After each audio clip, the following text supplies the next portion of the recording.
Hey guys, welcome for the first time or welcome back if you're a subscriber.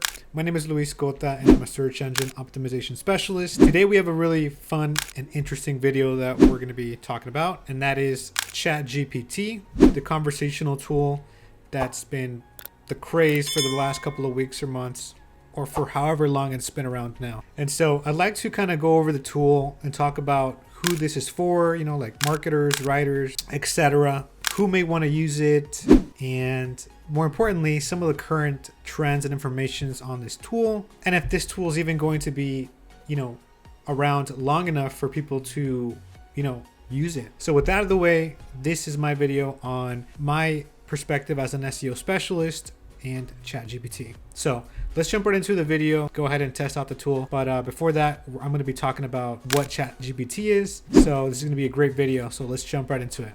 Okay, so let's jump right into what is Chatgpt according to some of the websites that I found here, like Wikipedia and some other websites that I'll be referencing. Okay, so here is a website that I found that talks about what is Chatgpt, and I believe they provide, one of the best descriptions about what Chatgpt actually is. So Chatgpt is an AI chatbot auto-generative system created by OpenAI for online customer care. It's a key point there. It is pre-trained generative chat, which makes use of natural language processing. The source of its data, another key point, are textbooks, websites, and various articles, which it uses to model its own language for responding to human interactions. The chatbot system provides information and responses to inquiries through AI. The popular version of Chatgpt is the GP3 or GPT-3 model. And then some of the key, features about Chatgpt are the following: it can write code, write articles, translate, debug for computer programming, write a story, and poems. So that's a lot of use cases that I would imagine a lot of people, like in the academic space, would want their article written, which I'm not saying that they should, but we'll cover that a little bit in the future, because there's been a lot of, students getting in trouble for writing articles using Chatgpt. And I believe there's been instances where, educational staff can't even, determine what's written by a person, a student, versus what's written by a chat, like Chatgpt robot. So a lot of interesting points to cover there, but let's keep going. And because I think this article provides a lot of concise information that could be relevant to a lot of you looking to learn more about Chatgpt and if you should use it at all. So it's really easy to register an account with Chatgpt. I have, a tab open here. It's super easy. It took me like a minute to build, but you just basically create an account, put your email, and you're done. And then you have access to the chatbot. It's super easy. So what is Chatgpt? Yeah, so like they say here, all you have to do is just open up the AI's Chatgpt website and use it in your browser and test it for free. I believe OpenAI is still in the iterative stages, or in the beginning stages, where they're still kind of improving the product for people. And I know they openly admitted to still improving the product and some of the limitations for it. This is their website. You can click like try, and it'll take you to a tab where you can create an account. Like I said, it takes like a minute to build, and you can learn more about Chatgpt here. I'm not going to be boring you guys with some of that information, but they talk about how they are training the chatbot, some samples on what you could do. And I think it's kind of cool that you can tell it to write you code for programming use cases. So I think there is a lot of potential in that space, just to where it could save you a lot of time. And I believe I saw a video on someone using it to like make a website, and I was really impressed that you can use, Chatgpt to make a website. I believe it was a programmer, but and I remember their name, so I can't give them credit, but it was really impressive to see. They talk about some of the methods that they use to train their artificial, or their Chatgpt robot. And I know there is more information right here. You can click on here. Check out the URL. I'll put it in the description actually. And yeah, they just talk about some of the instruction models that they use to train their model, supervise, find, kind of boring stuff that I'm not sure most people would care about. So I'm going to close out of that. But I believe people would care about some of the limitations for it, because I've seen a lot of videos on Chatgpt, at least a couple, and I don't remember seeing a lot of people talking about some of its limitations. So From an SEO perspective, which is what I do search engine optimization as a freelancer, I think these points are important to cover. So that's what we're going to do here.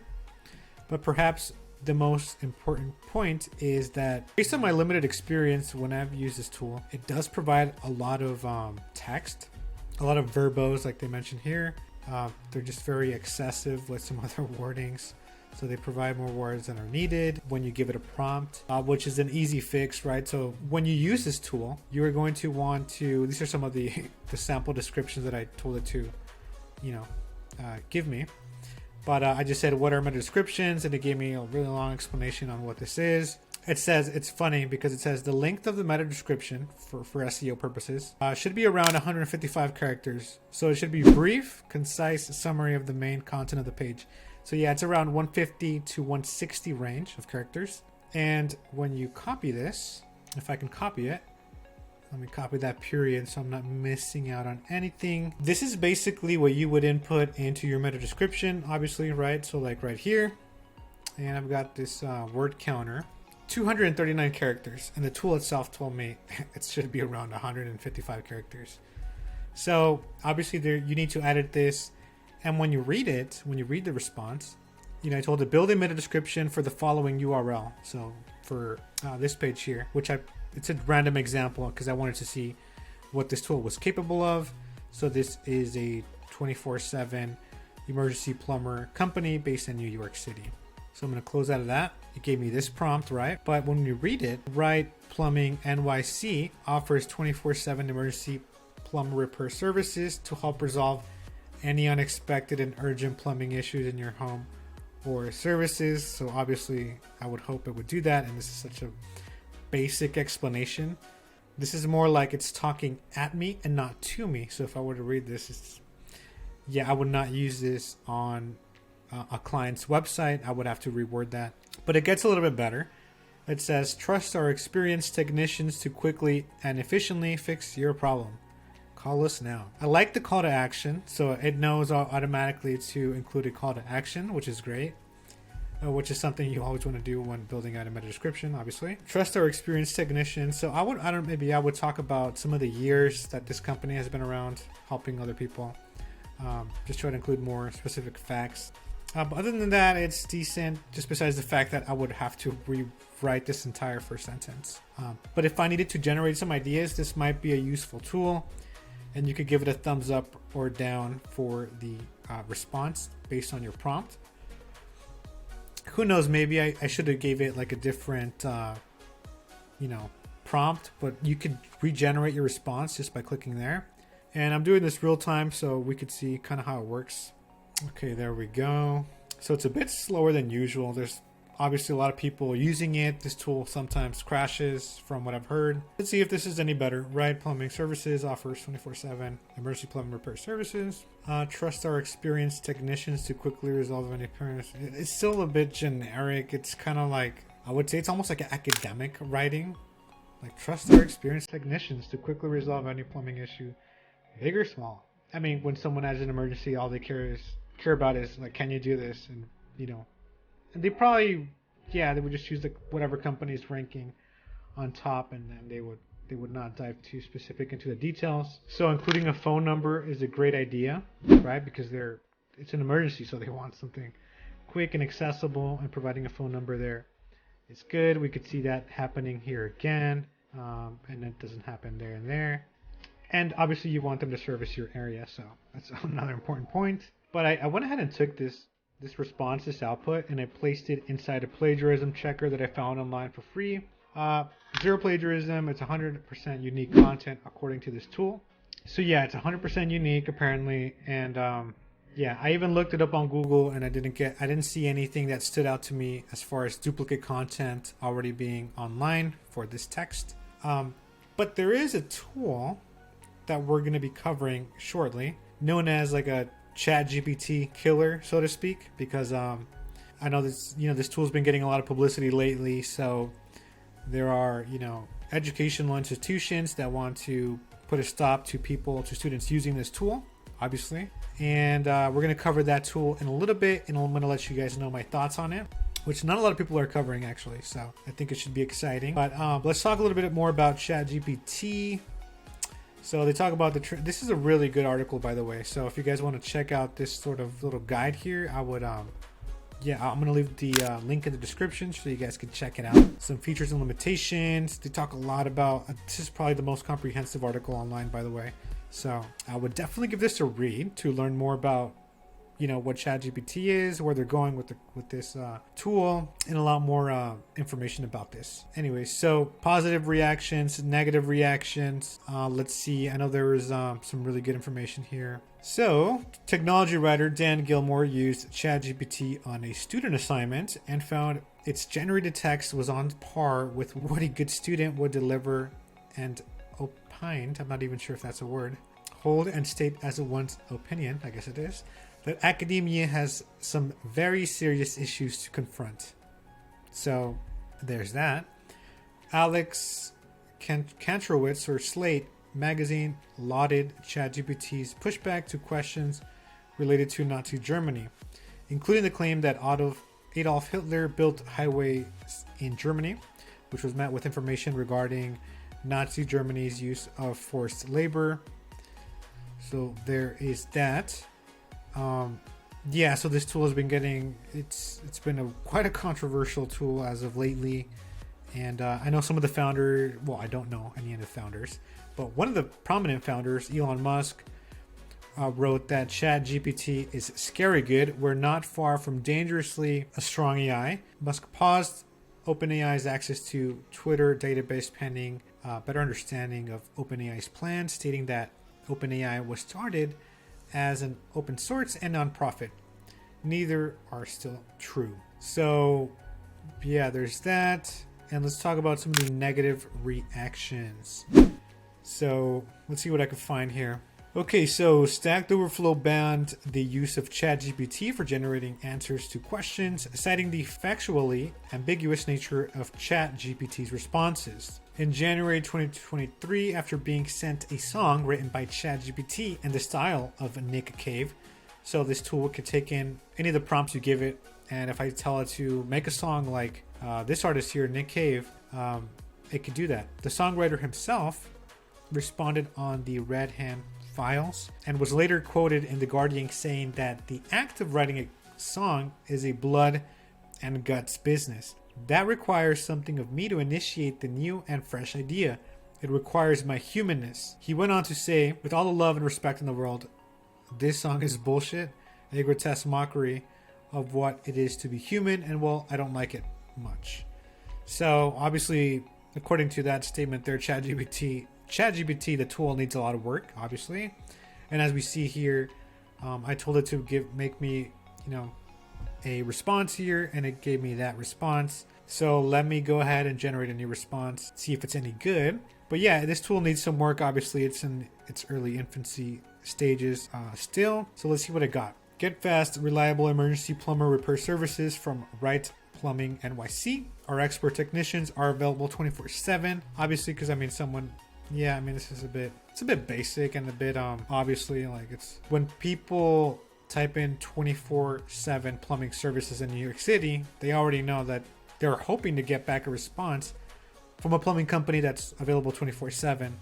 So I would probably not use that. Trust us to get your home or business back in working order quickly and efficiently. Yeah, I probably wouldn't use that. At the very least, the last response it generated was good because it included a call to action like call us today. And now it's just saying to trust us to get your home back in order or your business back in order. So I would still not use this. From an SEO perspective, it's a bit of a letdown, but I'm sure if I can give it better prompts, I can get a better response. No doubt. Maybe like I'm just gonna do this on the fly. Generate a meta description for a service or plumbing service company based out of New York City that offers 24/7 service. I mean, not the best prompt, but it's something. We are okay. And the cool thing about this tool, though, from what I've read, is that it remembers the prompts that you gave it, like what are meta descriptions, build a meta description with this following URL in mind, and it'll use it again because it remembers it. So let's see what this says here. Trust the experienced plumbers at our NYC based company. Yeah, based out of New York, so they use that there. That's cool. For all your plumbing needs, we offer 24-hour service for emergency repairs, as well as scheduled maintenance and installation. That's a lot better. And now it's using a call to action. Call us now for fast, reliable service. I would say that's dramatically better from the previous responses that I got. Would I use it though? I mean, it's okay, you know. Trust the experienced plumber. Yeah, I would maybe even use a sentence here that talks about how long they've been in business for, you know, and maybe how many customers they've served, what areas they've covered in the past. And then, yeah, I would still have to rework that first sentence to make it worthwhile for SEO purposes. And I would have to rewrite this to include, this is good, right? It's decent, but I'd probably include a phone number here. Other than that, it's okay. It's decent. Yeah, so there's that. Then there's also this tool, the Chatgpt. I'm going to say killer, but it's not really killer, right? But it's just, this tool is gpt0.me. Are you an educator? We're building a tailored solutions for educators to responsibly adopt AI technologies in school. We'd love to hear from you. So this tool detects AI. It uses variables like perplexity to fingerprint AI involvement. And I clicked on try it here. It took me to this website here, and it kind of crashes a lot. This is like the second or third time this happened to me.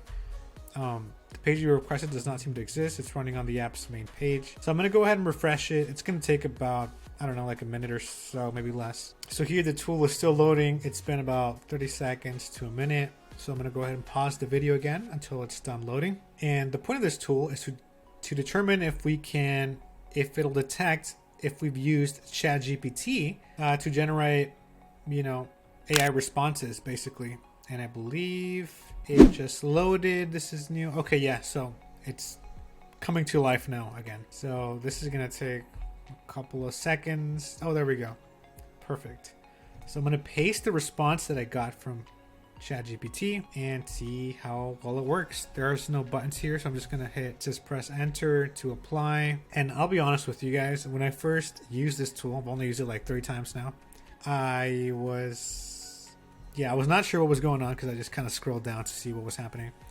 And so let's see this is kind of how it measures an AI response based on perplexity. It says the randomness of the text is a measurement of how well a language model like Chat-gpt can predict a sample text. Simply put, it measures how much the computer model likes the text. So it's like, okay, let's go off of that description. Your text perplexity evaluated on GPT-2, 345 million parameters, is 20, which is comparatively low. Texts with lower perplexities are more likely to be generated by language models. Okay, and which is what Chatgpt is built on. It's trained on multiple language models, I believe. So 20. So your text perplexity evaluated on GPT-2 is a 20. Your average sentence perplexity. Perplexity itself is an incomplete indicator that misses many factors, including text length. Longer texts are less random and generally have lower perplexities. And I do only have, this text is not that long, right? It's just going to copy all of it and use this word counter, 222 characters in length. So so yeah, so the shorter they are, okay, longer texts are less random and generally have lower perplexities. Your average perplexity across sentences, a better indicator that considers text length, is 44. Okay, please input more text for the Bertiness analysis. So if we look up that word, it's a statistics term. So in statistics, Bertiness is the intermittent increase and decrease in activity or frequency of an event. So it sounds like it's measuring the probability of something to be true or false. And anyways, that's my interpretation of it. So I've got a 44 score. Okay. And it gives me more information. Human written language exhibits properties of Bertiness, non-common items that appear in random clusters that will certainly appear over time. So increased frequency. Recent research has extended the property to natural language processing. Some human written, these are such long responses. Some human written sentences can have low perplexities, but there's bound to be spikes in perplexities as the human continues writing. Okay, interesting. Contrastingly, perplexity is uniformly distributed and constantly low for machine generated text. Oh, that's an interesting way to kind of figure out if something is AI generated in terms of text or not. So they're saying here that if the perplexity number is uniform across like a graph or something, it's usually constantly low for machine generated text. So based on their analysis, your sentence with the highest perplexity looks like 56. Trust the experienced plumbers at our NYC based company for all your plumbing needs. It has a perplexity of 56.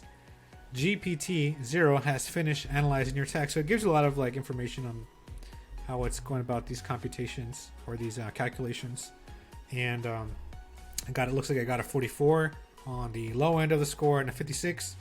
But here's the interesting thing that happens when I click get my GPT Zero result. And when I first tried this out, there were balloons going off because this, software thought I wasn't using AI generated text, but I actually was because I was using Chatgpt. Your GPT Zero score corresponds to the likelihood of the text being AI generated. The first time I did it, I got like some balloons going up, and then the second time I'm doing it, I don't. So it knows that I have AI generated text, but I wonder, because I used the bottom one right here, the newest one, the newest prompt, trust the experienced.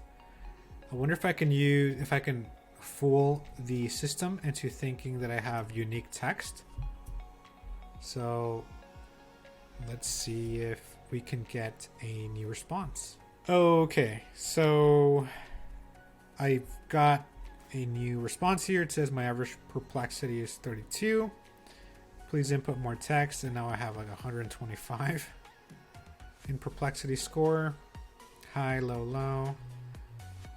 And the perplexity of this is 311 now. Quite high.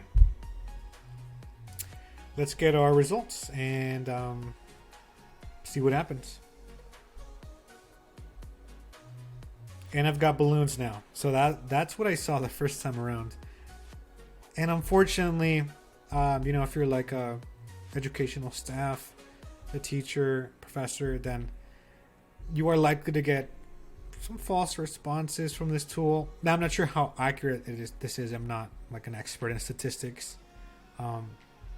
But I did generate this response from ChatGPT, and this thinks that my text is likely, so that's a good word. So it is likely to be human generated, but in reality it's not. So I would take this all with a grain of salt. There's that. I think these tools will get better over time, obviously. So not all is lost. But yeah, there's been students getting in trouble because they're using this. And if you want to learn more about that, here's a good quote by Emma Borman with NPR. Wrote of the danger of students plagiarizing through an AI tool that may output biased or nonsensical text with an authoritative tone. So there are still many cases where you ask it a question and it'll give you a very impressive sounding answer that's just dead wrong. So there's that. And then, so this is how I found out about GPT Zero. Edward Tien, I'm sorry if I'm pronouncing that incorrectly, a senior graduate student at Princeton University, created a program named GPT Zero, which is what we just used, that determines how much of text is AI generated, lending itself to being used to detect if an essay is human written to combat academic plagiarism. So yeah, over time, I'm sure that's going to get better. So I'm not going to put too much thought into that. As of January 4, 2023, the New York City Department of Education has restricted access to Chatgpt from its public school, intranet, and devices. And there's still more ethical concerns in training. It was revealed by a Time investigation that in order to build a safety system against toxic content, sexual abuse, violence, racism, sexism, etc., OpenAI used outsourced Kenyan workers earning less than $2 an hour to label toxic content. These labels were used to train a model to detect such content in the future. The outsourced laborers were exposed to such toxic and dangerous content as they described the experience as torture. And we can see more information by clicking there. OpenAI outsourced partner with Sama, a training company based out of San Francisco, California. And then there's been some jailbreaks here. There's been people like tricking the AI to give them information on how to make a Molotov cocktail, which I believe is like a hand grenade or a hand bomb or something, a nuclear bomb, or into getting arguments in the style of a neo-Nazi. So there's that. So it's quite a controversial tool, but yeah, you could create an account and use it here, obviously, if you wanted to. There was this one, I told it to give me like an explanation about quantum computing, and it gave me a long explanation. Talk about flooring installations, which I think it was okay. I'm bored. Yeah, I started just telling it random generated prompts. But yeah, I mean, it's a cool little tool you can use, I guess, if you want to. Kind of just use it for fun. I'm not going to be using it for SEO sort of related style work, because SEO still requires,